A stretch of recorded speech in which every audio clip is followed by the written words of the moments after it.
Okay, let me have this one first. So a to the n, this is for geometric.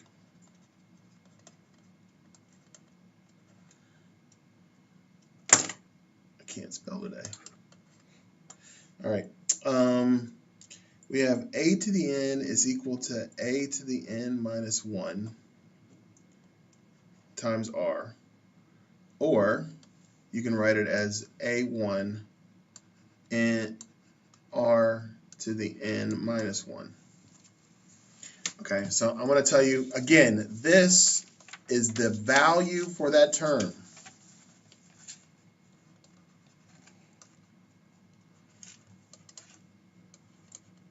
So just like before, you're actually going to get a number there, right?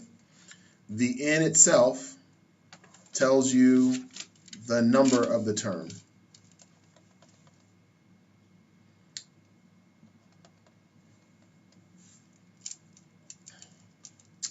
This a to the n minus 1 is the term before.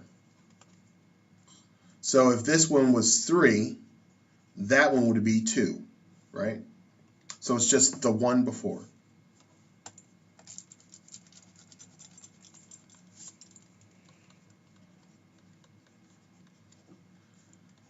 This r value is something called the common ratio. So it's the number that gets multiplied over and over and over and over again.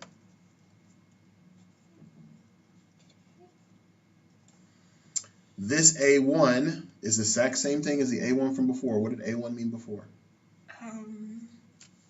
The first term. The first term.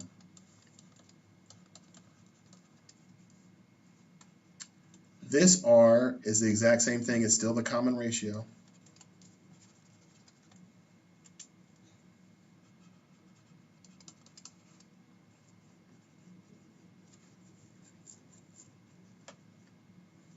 And that n, I should probably put this in parentheses, that n is still the same as the term number. So if it's the fifth term, that number would be 5. So let's do a couple of the ones that we see on the sheet. We're going to write the equation for this, and then we are going to write what the value of it would be. So here are the numbers. You have 2, you have 12, you have 72, you have 432. If it is geometric, then you would have to multiply by the same number each time. So when you multiply 2, what do you have to multiply 2 by in order to get 12? 6. 6. What do you have to multiply 12 by in order to get 72? 6. And then this is also 6. So that means that my r value is equal to 6.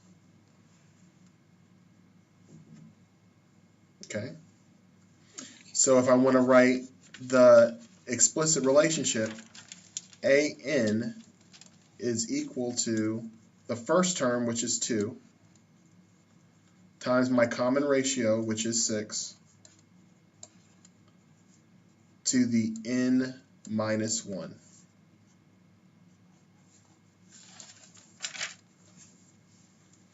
And so now we can check to see if this equation that I wrote will actually work. Let's try to find the fourth term. So I want a4.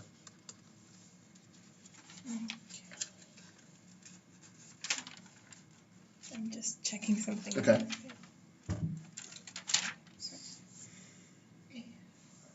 So my common ratio, my first term is 2, right? So that number would be 2 there. My common ratio is 6. So this is 6. 6 cubed. And it'd be 6 cubed.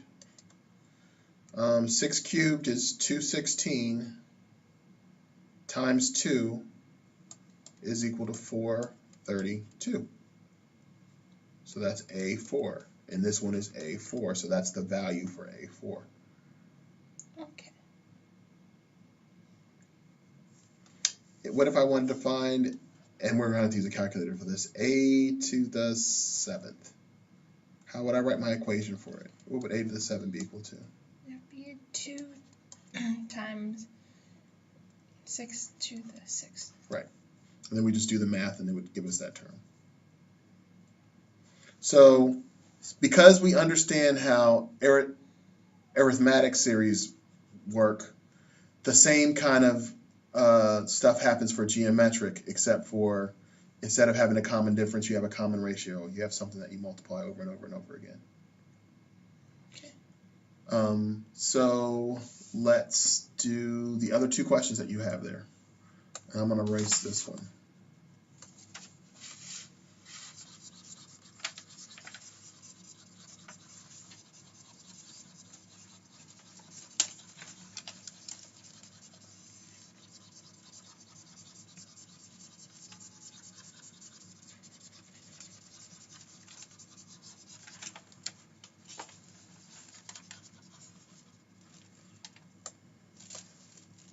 What numbers you got?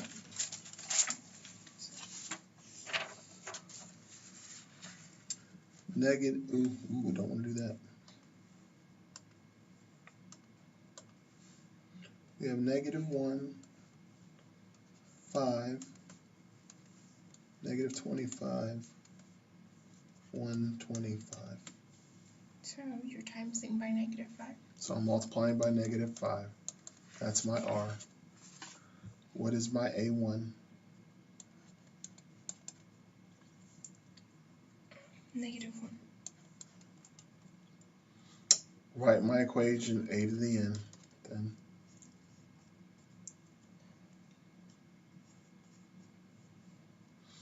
And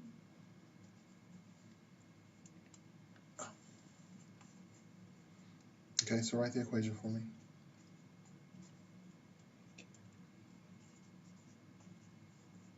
That'd be AN equals -1 times -5 to the n minus 1. Good. Find the 3rd term.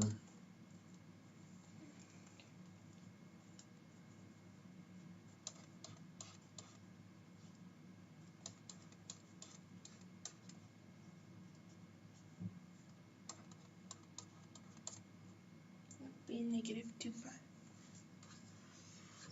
So it checks out, right? So we wrote our equation, right?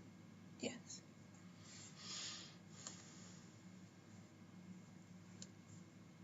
Okay, the last thing that we're going to do is the summation stuff. Let me have the equation for the geometric sum again. Yeah, that sheet. So the summation from n equals 1 until n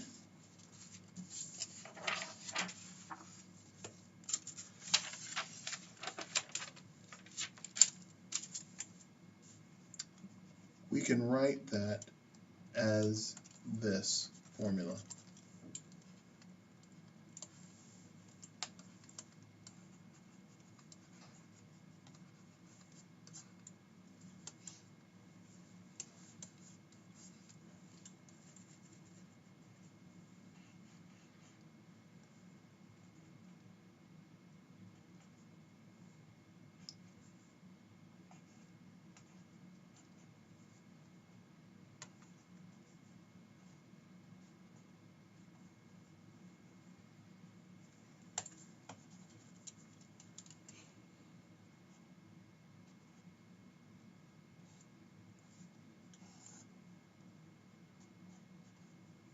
Okay, so I can show you how this works, I'm going to write that summation. Oh, sorry, I can't see. I want to write the actual summation. I'll do that one since you already did that one. Tell Mama to come in. You can come in. Hey. Hey. Hi. How's it going? I'm learning a lot. Hmm? I'm learning a lot. You're gonna need to learn a lot another day this week.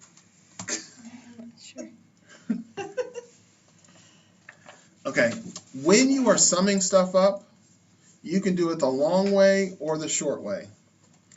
The long way to do this would be to actually stick in each one of these values. Oh, I even bought the little card for you so you wouldn't have to use a check. See, I remember. Okay, I'm gonna go wander around.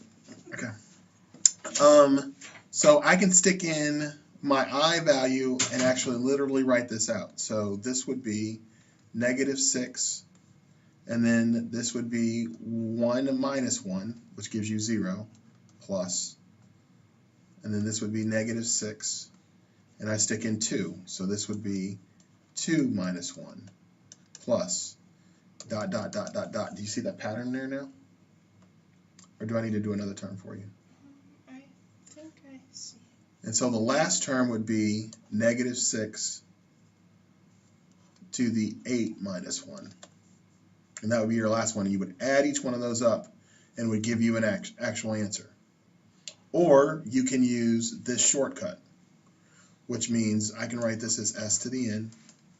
And my very first term would be what? Well, this is the very first term, so what would the answer be? What is -6 to the 0 power? It's 1. 1, because anything to the 0 power is 1. So my first term would be 1. So that's my a to the 1. And then it'd be 1 minus my common ratio. So what number am I multiplying each one of these by? What's the power going up on? It's going up by 1 each time.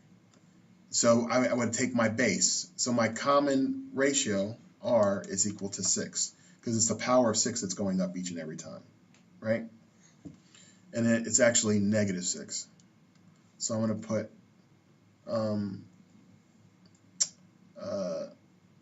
-6. And then my largest value of n, what's my largest value of n? 8. So that goes there. And then I do 1 minus my common ratio. And this is supposed to be negative, so that's going to be plus. And that's going to be plus.